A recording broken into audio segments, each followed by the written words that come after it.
Hello नमस्कार, जय हिंद, वंदे मातरम। आप देख रहे हैं जियो न्यूज और हम आपके लिए लेकर आए हैं देश दुनिया की, आपके राज्य शहर की सिलेक्टेड काम की फटाफट बड़ी खबरें। लेकिन उससे पहले यदि आपने हमारे चैनल को सब्सक्राइब नहीं किया है तो चैनल को सब्सक्राइब करके बेल नोटिफिकेशन ऑन करें और इस वीडियो को ज्यादा से ज्यादा लाइक और शेयर करें। बड़ी खबरें देखने से पहले आपके लिए आज का सवाल, नोबेल पुरस्कार जीतने वाले प्रथम भारतीय कौन थे? Option A CV Raman, option B Mother Teresa, option C Rabindranath Tagore और ऑप्शन डी अमर्त्य सेन। इस सवाल का जवाब हमें कमेंट करें और आप किस राज्य और शहर की ज्यादा खबरें देखना चाहते हैं हमें कमेंट करके बताएं ताकि हम आपके राज्य शहर की ज्यादा खबरें दिखा सकें। चलिए अब देखते हैं आज की फटाफट बड़ी खबरें। शुभेंदु अधिकारी बोले काउंटिंग ड्यूटी की जानकारी लीक हो रही। टीएमसी का आरोप, बीजेपी के झंडे वाली कार को बिना जांच काउंटिंग सेंटर में एंट्री मिली।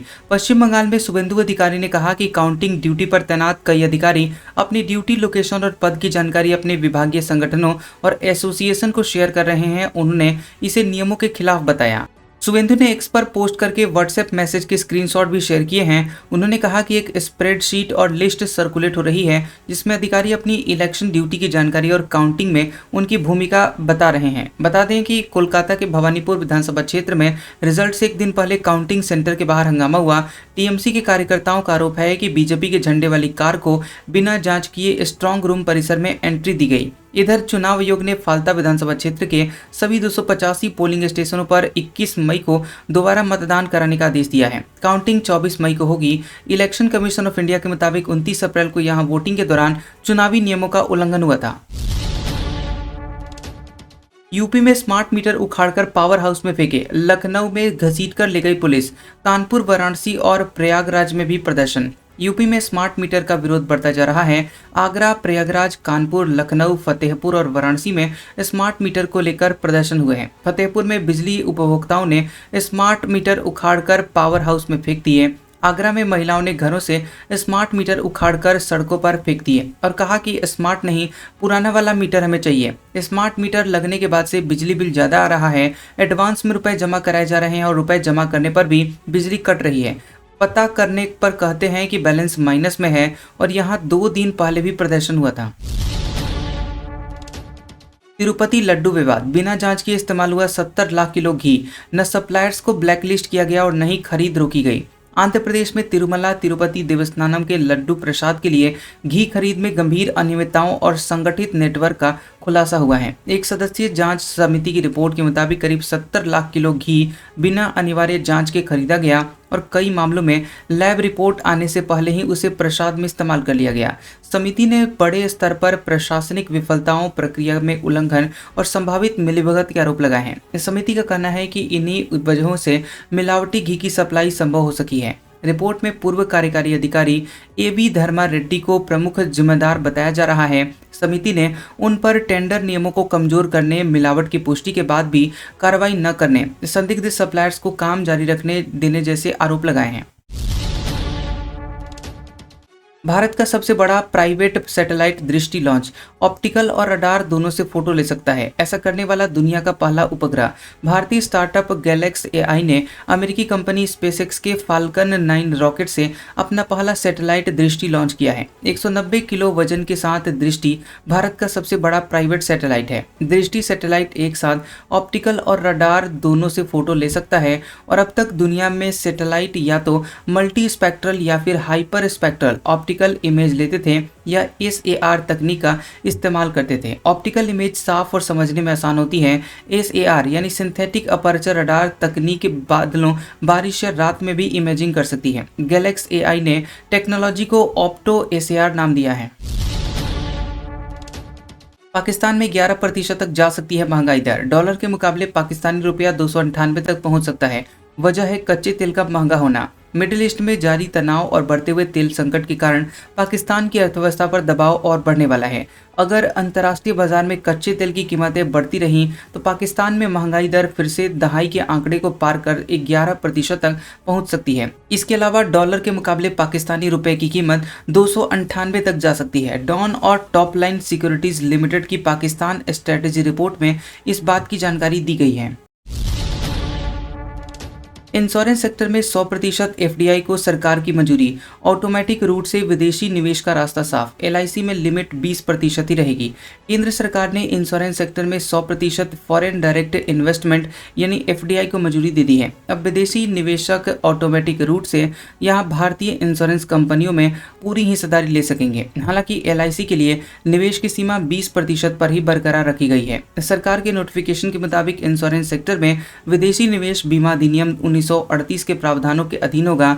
निवेश प्राप्त करने वाली कंपनियों के लिए यह अनिवार्य होगा कि वे बीमा और संबंधित गतिविधियों के लिए insurance regulatory and development authority IRDAI से आवश्यक लाइसेंस या मंजूरी प्राप्त करें। हाल ही में जहर परोसने वाले नपेंगे। 21 डॉक्टरों की स्पेशल टीम करेगी मिलावटखोरों का इलाज। अब नहीं बचेंगे मिलावटखोर। बिहार में अब खाने पीने की चीज़ों में जहर मिलाने वालों का बचना नामुमकिन होगा। राज्य सरकार ने मिलावटखोरों के सिंडिकेट को खत्म करने के लिए एक मास्टर प्लान तैयार किया है। फूड सेफ्टी नेटवर्क को धार देने के लिए 21 डॉक्टरों को फूड सेफ्टी ऑफिसर के तौर पर मैदान में उतारा जा रहा है। ये डॉक्टर अब लोगों की थाली तक पहुंचने वाले भोजन की शुद्धता सुनिश्चित करेंगे। इन 21 डॉक्टरों की स्पेशल टीम को अत्याधुनिक जांच पद्धतियों की खास ट्रेनिंग के लिए मेघालय के शिलोंग भेजा गया है। यहाँ से वे लैब सैंपलिंग के हाईटेक तरीके सीखकर लौट चुके हैं और अब इनका अगला पड़ाव पटना का शास्त्री नगर है। यहाँ के DNS क्षेत्रीय सहकारी प्रबंधन संस्थान में इन्हें 14 दिन की कड़ी कानूनी ड्रिल से गुजरना होगा। दिल्ली मेट्रो निर्माण और सुरक्षा संबंधित निर्देश। मेट्रो टनल की दोनों तरफ 20 मीटर तक बोरिंग कराने और मकान निर्माण पर रोक। कोई भी काम कराने से पहले मेट्रो कार्यालय से अनापत्ति प्रमाण पत्र यानी NOC लेना अनिवार्य होगा। मेट्रो की अंडरग्राउंड टनल के दोनों तरफ 20-20 मीटर के दायरे में मकान निर्माण, मकान के जीर्णोद्धार और बोरिंग कराने पर रोक लगा दी गई है। कॉरिडोर 2 में राजेंद्र नगर से पटना जंक्शन तक टनल निर्माण हो रहा है। यह टनल राजेंद्र नगर से पटना विश्वविद्यालय तक घनी आबादी के 16 मीटर नीचे से गुजर रही है और इसके ऊपर मकान बने हैं। इन मकानों का जीर्णोद्धार कराने के लिए भी मेट्रो कार्यालय में आवेदन देकर NOC लेना होगा। पटना मेट्रो रेल कॉरपोरेशन ने इसकी मॉनिटरिंग शुरू कर दी है और स्पष्ट किया है कि टनल को क्षति से बचाने के लिए यह रोक लगाई गई है। प्रशासन ने उन अफवाहों का खंडन किया है जिसमें कहा गया था कि टनल से 40-50 मीटर की दूरी तक निर्माण पर रोक है। नगर विकास विभाग की अधिसूचना के मुताबिक ये प्रतिबंध टनल के दोनों तरफ 20-20 मीटर की जद तक ही सीमित है। ईरान जंग के 2 महीने, दुनिया में मंदी का संकट। दावा, अमेरिका ने 95 लाख करोड़ रुपए खर्च किए। ईरान में 3600 से ज्यादा लोगों की जानें गई। चीन और रूस फायदे में रहे। अमेरिका की ईरान के खिलाफ 28 फरवरी को शुरू हुई जंग को 2 महीने बीत चुके हैं। अमेरिकी राष्ट्रपति डोनाल्ड ट्रंप ने इसे छोटी और निर्णायक लड़ाई बताया था, लेकिन अब हालात उलट दिख रहे हैं। जंग जरूर रुकी है मगर खत्म नहीं हुई है और इस जंग में अब तक ईरान के 3600 से ज़्यादा लोगों की जान जा चुकी है, जिनमें 1700 से ज़्यादा आम नागरिक हैं। अंतर्राष्ट्रीय मुद्रा कोष यानी IMF के मुख्य अर्थशास्त्री ने चेतावनी दी है कि अगर ये संघर्ष लंबा चलता है तो तेल की कीमतें ऊंची बनी रहेंगी तो ग्लोबल आर्थिक ग्रोथ रेट गिरकर करीब 2% तक आ सकती है, जिसे आमतौर पर ग्लोबल मंदी माना जाता है। ईरान के शांति प्रस्ताव पर ट्रंप को भरोसा नहीं। बोले, ईरान ने मानवता के खिलाफ उसके अपराध की कीमत अभी चुकाई नहीं है। अमेरिकी राष्ट्रपति डोनाल्ड ट्रंप ने ईरान के नए शांति प्रस्ताव की समीक्षा करने की बात कही है, लेकिन इसकी सफलता पर संदेह जताया। उन्होंने कहा कि ईरान ने अभी तक अपने अपराधों की कीमत नहीं चुकाई है और ट्रंप ने अपने सोशल मीडिया प्लेटफॉर्म पर कहा कि वे ईरान के भेजे गए प्रस्ताव को जल्द देखेंगे, लेकिन इसके स्वीकार होने की संभावना कम है। उनका कहना है कि पिछले 47 साल में ईरान ने जो किया उसके लिए उसे बड़ी कीमत चुकानी बाकी है। दरअसल ईरान की एजेंसियों के मुताबिक तेहरान ने पाकिस्तान के जरिए अमेरिका को 14 पॉइंट प्रस्ताव भेजा है और इसमें सभी मोर्चों पर संघर्ष खत्म करने और होर्मुज स्ट्रेट के लिए नया फ्रेमवर्क बनाने की बात शामिल है।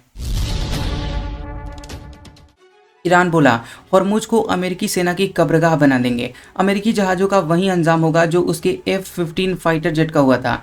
ईरान के सीनियर अधिकारी मोहसिन रजाई ने अमेरिका को चेतावनी देते हुए कहा है कि होर्मुज स्ट्रेट को अमेरिकी सेना की कब्रगाह बना दिया जाएगा। मोहसिन रजाई पहले ईरान की रिवोल्यूशनरी गार्ड्स यानी IRGC के कमांडर रह चुके हैं। उन्होंने अमेरिकी सेना को समुद्री लुटेरा यानी पायरेट बताते हुए कहा कि अमेरिका दुनिया का इकलौता ऐसा पायरेट है जिसके पास एयरक्राफ्ट कैरियर है। रजाई ने पिछले महीने इस्फहान में एक अमेरिकी F-15E विमान गिराए जाने का जिक्र करते हुए कहा कि जैसे उस विमान का मलबा पड़ा था वैसे ही अमेरिकी जहाज़ों और सैनिकों का भी अंजाम हो सकता है। देश की पहली स्पेस सिटी जल्द आंध्र प्रदेश में इसी महीने से आकार लेगी। यहां दुनिया के लिए रॉकेट बनेंगे। यदि सब कुछ योजना के मुताबिक हुआ तो इसी महीने देश की पहली स्पेस सिटी बननी शुरू हो जाएगी। आंध्र प्रदेश के मुख्यमंत्री एन चंद्रबाबू नायडू ने पिछले साल इसका आइडिया सामने रखा था और उनकी सरकार अब इस पर ब्लूप्रिंट तैयार कर चुकी है। इस अंतरिक्ष शहर में न केवल सैकड़ों छोटी कंपनियां रॉकेट के पुर्जे सेंसर बनाएंगी, बल्कि Skyroot, Kalyani strategy systems, HFCL जैसी बड़ी कंपनियां दुनिया भर के लिए प्राइवेट रॉकेट बनाकर देंगी। सरकार ने यहां 570 एकड़ का स्टार्टअप एक्टिवेशन जोन बनाया है, जिसमें अग्निकुल, कॉस्मोस, पिक्सेल जैसे स्पेस स्टार्टअप भविष्य की अंतरिक्ष संभावनाओं को आकार देंगे। रेसलर विनेश फोगाट बोली, ब्रिजभूषण के शोषण की मैं भी विक्टिम। गोंडा में कुश्ती लड़ना मुश्किल होगा, वहां मेरे साथ गलत हुआ तो सरकार जिम्मेदार। ओलंपियन रेसलर विनेश फोगाट ने भारतीय कुश्ती संघ WFI के पूर्व अध्यक्ष ब्रिजभूषण शरण सिंह पर एक बार फिर गंभीर आरोप लगाए हैं। सोशल मीडिया पर वीडियो शेयर करके विनेश ने कहा कि यूपी के गोंडा में 10 से 12 मई के बीच सीनियर ओपन रैंकिंग कुश्ती टूर्नामेंट हो रहा है और आज कुछ मजबूरियों के चलते मैं कहना चाहती हूं कि ब्रिजभूषण शरण सिंह के खिलाफ कंप्लेंट करने वाले उन 6 विक्टिम्स में से मैं भी शामिल हूं। मेरी गवाही भी कोर्ट में चल रही है। मेरा उनके घर यानी गोंडा में जाकर कंपटीशन लड़ना मुश्किल होगा। मुझे नहीं लगता कि मैं अपना 100% दे पाऊंगी। एक लड़की के लिए ये काफ़ी मुश्किल होगा। मणिपुर हिंसा, 3 साल में सिर्फ सीएम बदला, हालात नहीं। केंद्र सरकार 2029 तक उग्रवाद खत्म करने की तैयारी में है। शुरुआत अमरनाथ यात्रा के बाद होगी। मणिपुर में मैतेई कुकी समुदायों के बीच जातीय हिंसा भड़कने के 3 साल हो चुके हैं, लेकिन 37 लाख की आबादी वाले इस छोटे से राज्य में आज भी दोनों समुदायों में डर का माहौल है। डर इसलिए क्योंकि दोनों ही समुदायों के हथियारबंद वॉलंटियर कभी भी गोलीबारी शुरू कर देते हैं। राज्य में इस वक्त 50 से ज्यादा उग्रवादी समूह सक्रिय हैं और इनमें से आधे सरकार के साथ बातचीत में शामिल हैं। फिर भी हिंसा की ताज़ा घटनाओं में इन्हीं की संलिप्तता सामने आई है। राज्य में तैनात एक शीर्ष सैन्य अधिकारी ने बताया कि देश से नक्सलवाद खत्म करने के बाद केंद्र सरकार का पूरा फोकस अब पूर्वोत्तर के उग्रवाद पर है और इसमें भी मणिपुर सबसे ऊपर है। पुणे में 4 साल की बच्ची से दुष्कर्म हत्या, 65 साल का आरोपी गिरफ्तार। सैकड़ों लोगों ने मुंबई बेंगलुरु हाईवे जाम किया, 4 घंटे तक ठप रही आवाजाही।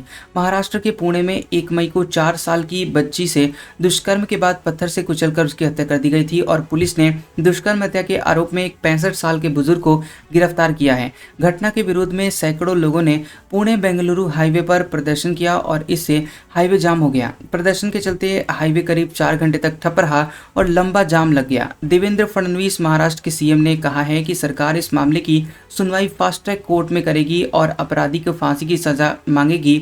महाराष्ट्र के पूर्व गृह मंत्री और एनसीपी एसपी नेता अनिल देशमुख ने फास्ट ट्रैक कोर्ट में मामले की सुनवाई की मांग की थी। राजस्थान में आंधी बारिश से 3 लोगों की जानें गई। यूपी में ओले गिरे। देहरादून में दिन में अंधेरा छाया, तेज बारिश। 4 शहरों में तापमान 44 डिग्री सेल्सियस के पार। यूपी, बिहार, हरियाणा, उत्तराखंड समेत देश के कई राज्यों में बारिश हो रही है और राजस्थान के जयपुर और आसपास के इलाकों में तेज हवाओं के साथ बारिश हुई है। जयपुर, टोंक और अजमेर में 3 लोगों की आंधी बारिश से जान गई थी। उत्तराखंड के देहरादून में तेज बारिश हो रही है और बारिश से पहले पूरा शहर काले घने बादलों से घिर गया। इस दिन में शाम जैसा माहौल हो गया। हरियाणा के अंबाला में बारिश हुई है जिससे कई कॉलोनियों में पानी भर गया। देश के कई शहरों में अभी हीट वेव की स्थिति बनी है और महाराष्ट्र का वर्धा 44.5 डिग्री सेल्सियस तापमान के साथ देश में सबसे गर्म रहा। चंद्रपुर में 44.4 डिग्री सेल्सियस रहा है पारा और राजस्थान के जैसलमेर में 44.4 और बाड़मेर में 44.3 डिग्री सेल्सियस तापमान दर्ज किया गया है। राजस्थान रॉयल्स 15,660 करोड़ रुपए में बिकी। स्टील किंग मित्तल फैमिली ने आईपीएल फ्रेंचाइजी की 75% हिस्सेदारी खरीदी। आधार पूनावाला भी है पार्टनर।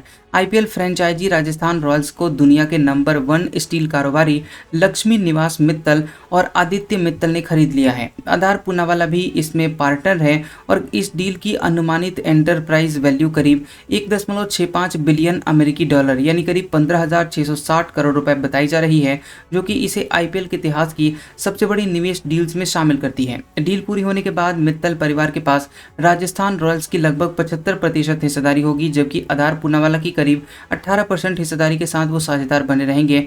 बाकी के 7% हिस्सेदारी मनोज बडाले और अन्य मौजूदा निवेशकों के पास रहेगी। आज का सुविचार, खुश रहना है तो जिंदगी के फैसले अपनी परिस्थिति देखकर ले। दुनिया को देखकर जो फैसले लेते हैं वो दुखी ही रहते हैं। कैसा लगा ये वीडियो हमें कमेंट सेक्शन में जरूर बताएं। वीडियो पसंद आया हो तो वीडियो को लाइक और शेयर करें और ऐसी इंटरेस्टिंग वीडियोस देखने के लिए हमारे चैनल जियोबी न्यूज़ को सब्सक्राइब करें और बेल आइकॉन को दबाएं। और हमारे ओल्ड और लेटेस्ट वीडियोस देखने के लिए हमारे प्लेलिस्ट और कम्युनिटी टैब को जरूर चेक करें। तो मिलते हैं अगले वीडियो में, तब तक के लिए आपका शुक्रिया।